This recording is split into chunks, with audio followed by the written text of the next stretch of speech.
Pagpalang gabi, kaibigan. Miyerkules ng gabi. Tananan, tanan, tanan. Bakit napapakanta ko? Siyempre, hapunan na. Naalala ko po yung kaibigan ko noon sa probinsya namin. Pagkahapunan la. Ha! Alam niyo po anong ginagawa? Nagpapapagod talaga. Basta chicha, tanghalian, papagod. Magtataka kayo, ba't siya nagpapagod? Sabi niya, masarap ang ulam. Ay.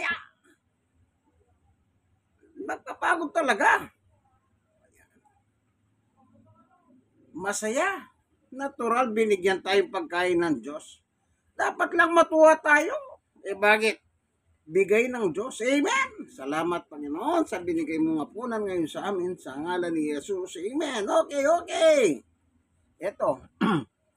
Minix ko na. Mix na. Yung sarsa at saka kanin. Ito po. Chicken curry. Yan, no? Uy, yung sarsa niyan. Ha? Masarap. Bigay ng Diyos yan. Ayon sa Panginoong Yesukristo, Mateo 6:9, Ama namin Diyos, nasa langit ka. Pagdating mo sa verse 11, bigyan mo kami ng aming kakanin araw-araw. Diyos po naglalahan ng pagkain ng tao. Ano mang lahi ka, sinabi ni Jesus ng Panginoong Yesus, ang nagbibigay ng pagkain sa inyo araw-araw ay ang aking Ama na nasa langit.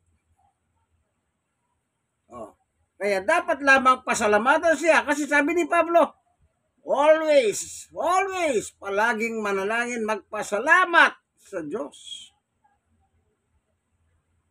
Unang Thessalonica chapter 5 verse 16, 17, 18.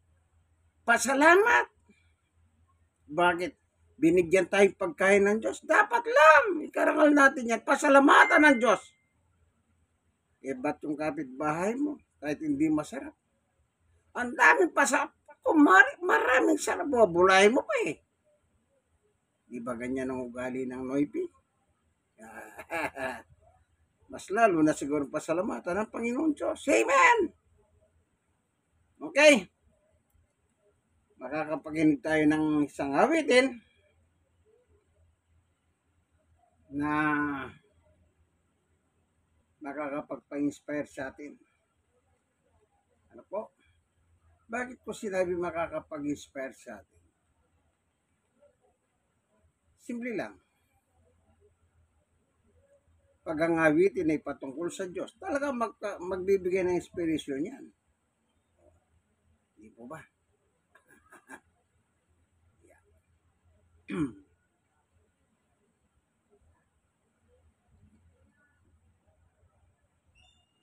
Yan lang natin, ano?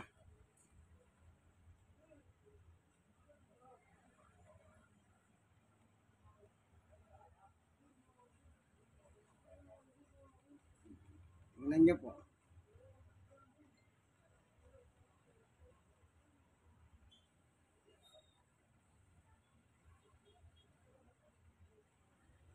God is good all the time. Okay? Ito. Nanonood po tayo ng YouTube. Diyan natin kukunin yung awitin. Ano po? Okay. Hanapin lang natin. Ano? Maganda yung merong kanta. Ayan. Magpasalamat sa Panginoon.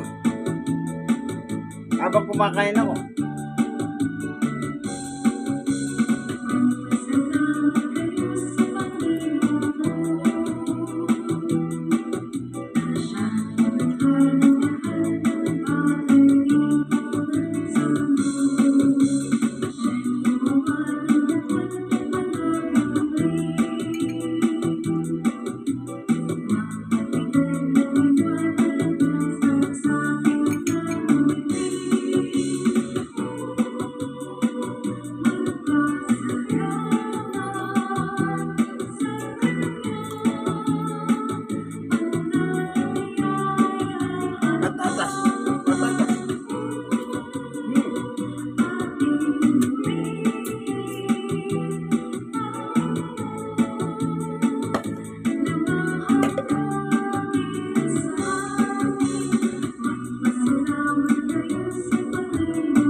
na.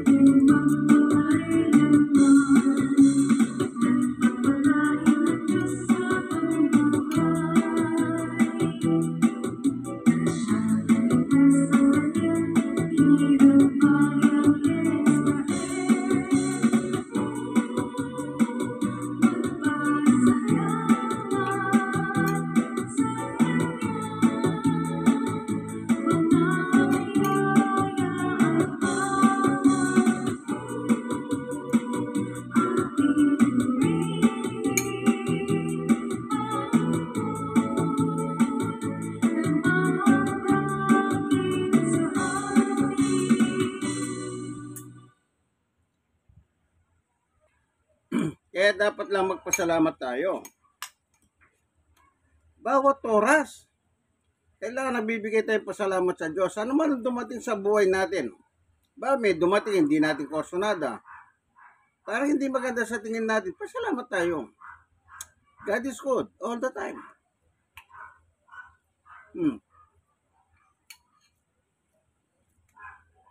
Ugaliin niyo po magpasalamat. Maliit na bagay, malaking bagay dumating sa buhay natin.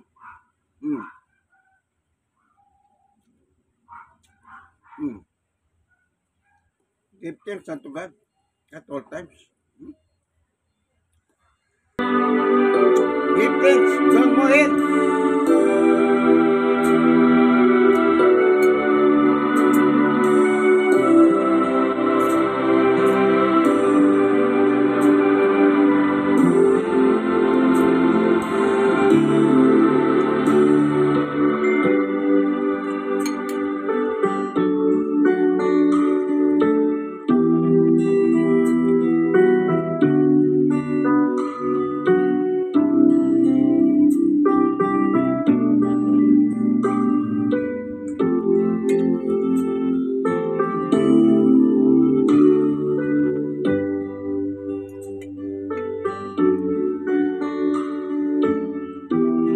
Patatas.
Ngayon, Nakaburo na. oo. Eh, naunahan mo dito. Parte ng Tagani. Ano pa ba? Pinagtabi na lang sila.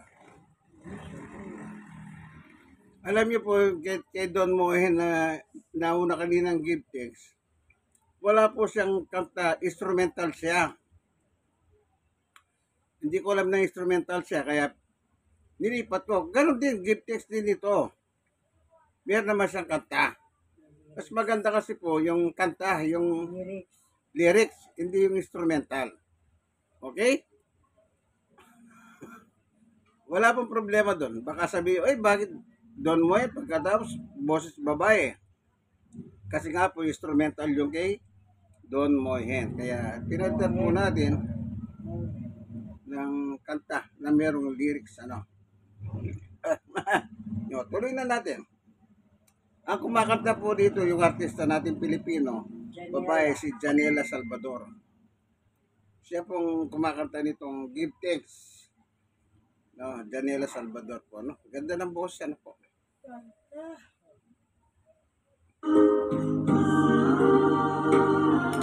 Bakit nakakita? Give thanks with a grateful heart. Give thanks to the Holy One. Give thanks because He's given Jesus Christ, His Son. And let the weak say, I am strong. Let the poor say, I am rich because of what the Lord has done for us. Let the weak say, I am strong. Let the poor say, I am rich because of what the Lord has done for us. Give thanks.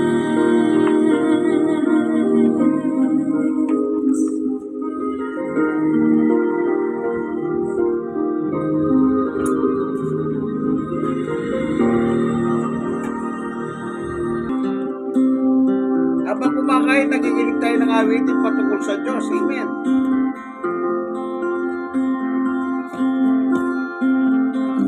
Tapos na, pero kukuha ko ng konti lang. Konti lang.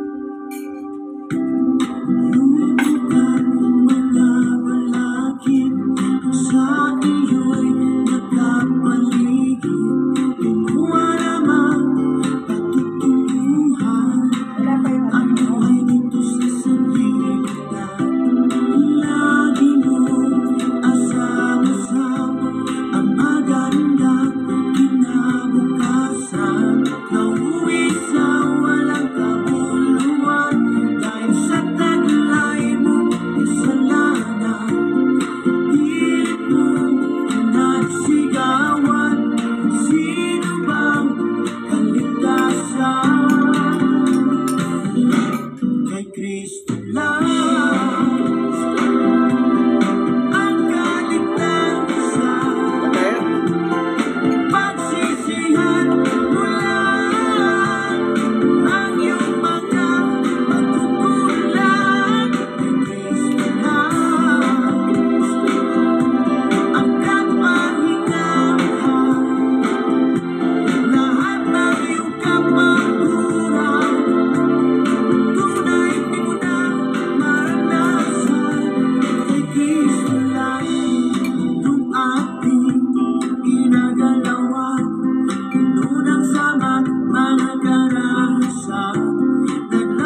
lakasan ninyo ang inyong loob. Huwag kayong matakot sa kanila, sapagkat sasamahan kami Yahweh na inyong Diyos. Hindi niya kayo iiwan ni pababayaan man. Deuteronomy 12 verses, magandang balita, Biblia Tagalog. 12. Kung ang Diyos ay Diyos pa, na may gawa ng langit at lupa, wala kang dapat ikatakot, kaibigan. Hindi ka iiwan ng Diyos. Amen. Kay Kristo lang ang kaligtasan, pagsisihan mo lang ang iyong mga pagkukulang. Kristo lang ang kapahingahan, lahat ng iyong Sige. kaguran, tunay di mo na maranasan. Kay Kristo lang. Ang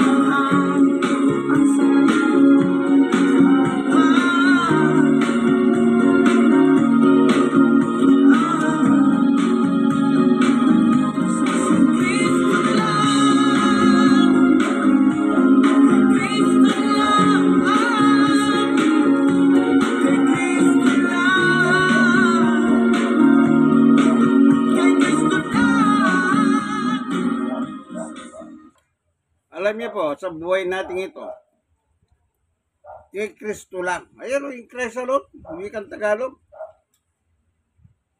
Sa buhay, ang pinadala ng Diyos na walang iba kung hindi si Jesus. Kaya tinatawag si Jesus ng Christ. Alam niyo po ba kung anong ibig sabihin ng Christ? O sa Tagalog, Kristo, tagapagligtas.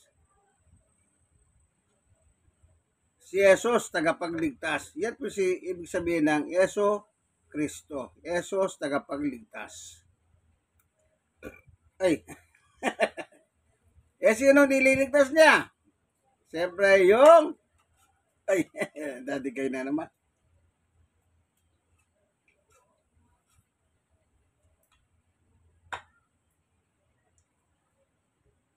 Yung sumasampalataya sa Kanya. 1, 3, 35, 36. Sino man sumasampalataya kay Jesus,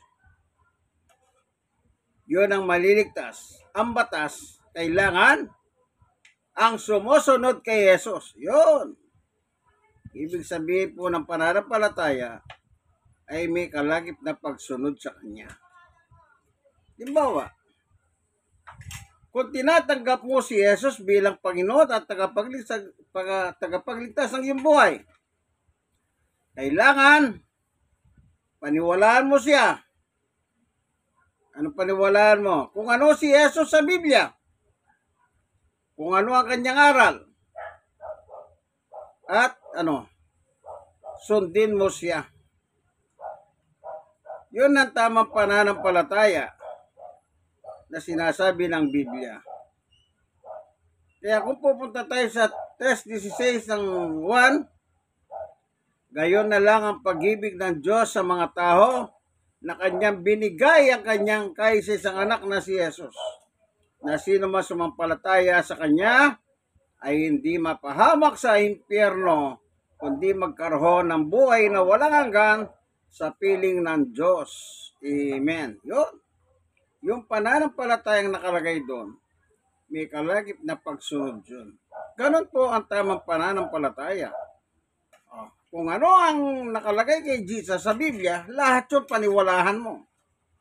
Hindi ka pwedeng mamimili lang ng gusto mo. Halimbawa, sabi mo, ay tao si Jesus, hindi Diyos. Mali ka na dyan. Kasi anak siya ng Diyos. Paniwalaan mo Diyos siya. Hindi siya ang ama, kundi bilang anak ng Diyos. Amen. O makakapakinig pa tayo ng isang awitin. Paano maganda habang hanap tayo. In Christ alone.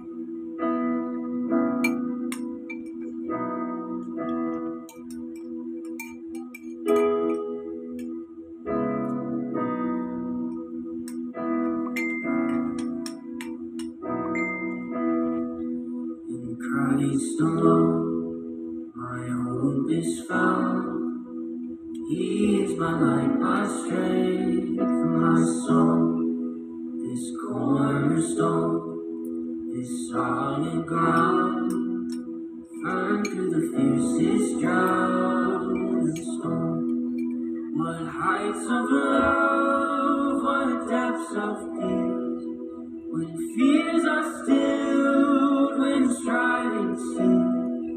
My comforter, my all in all, here in the love of Christ I stand.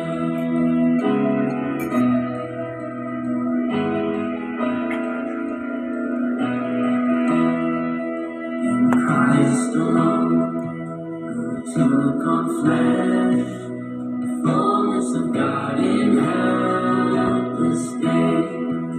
This gift of love and righteousness, scorned by the ones He came to save. Till on that cross, as Jesus died, the wrath of God was satisfied. For every sin on Him was laid. Here in the death of Christ I live.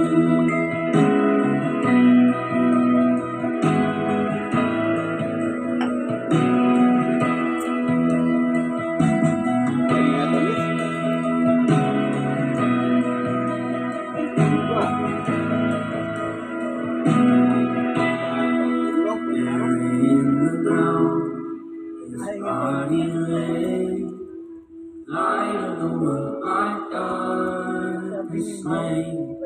Then bursting forth in glorious day, out from the grave He rose again. And as He stands in victory, sin's curse has lost its grip on me. For I am His, and He is mine, bought with the precious blood of God. Pero matamis.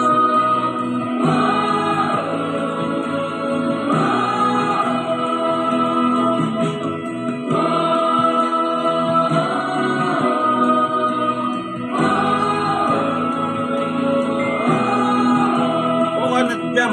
Guilty life, no fear in death. This is the power of Christ in me. From life's first strife to final end, Jesus commands my destiny. No power of hell, no scheme of man can ever blind me from His hand till He returns or calls me home.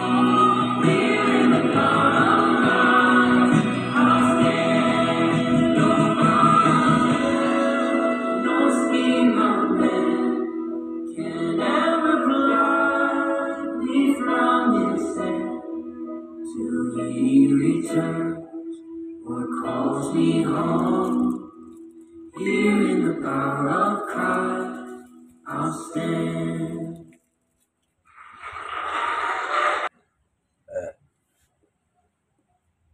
Yung kumanta po ng Christ Alone, Boys Worship Collective. Yun po yung Voice. Worship. Southern Seminary. Ganda ng boss po nila, no? Yan. Basta sa Diyos, magandang boses. Eh, bakit? Eh, Diyos ang itatas mo eh. Pag sa Diyos, wala sintonado. Lahat maganda. Eh, bakit? Diyos ang itinataas mo. Kaya, ang sabi sa Biblia, itong katawan natin, itong buhay natin, hindi pag-ahari ng sino man. Unang Korinto 6:19-20. Ayon kay San Pablo, ang ating katawan, buhay, pag-ahari ng Diyos. Kaya gamitin natin sa ikararangal ng Diyos. Amen. Kaya sabi ko nga po, yung mga kumakanta, magagandang boses yan. Ang Diyos ang kanilang pinaparangalan. Ay, kaya ganyan. Halimbawa, kung hindi naman ako marunong kumanta, paminsan-minsan sa mga Bible study ko, nakakahawit naman ako kahit pa paano. Ako lagi ko sinasabi, kahit ang tingin ng tao, sintonado ka, sa Diyos hindi ka sintonado. Ganon ang Diyos eh. Siyang itinataas mo. Amen? Amen. Tatandaan niyo po ha, God is good all the time. All the time, God is good. Tapos na po hapunan, maganda, bang naghahaponan, meron tayong narinig ng mga hawitin patungkol sa Diyos. Kanina nung kinanta, nagpasalamat. Tapos give thanks. Di ba nakapakaganda?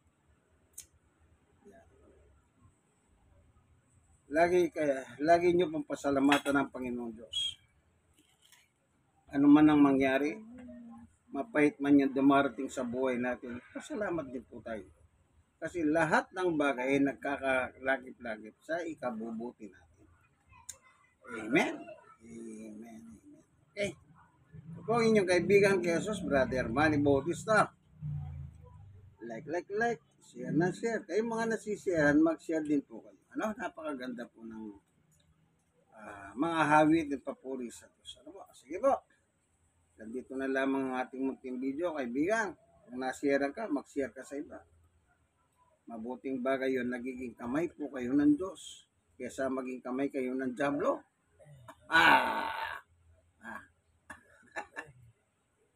Bye.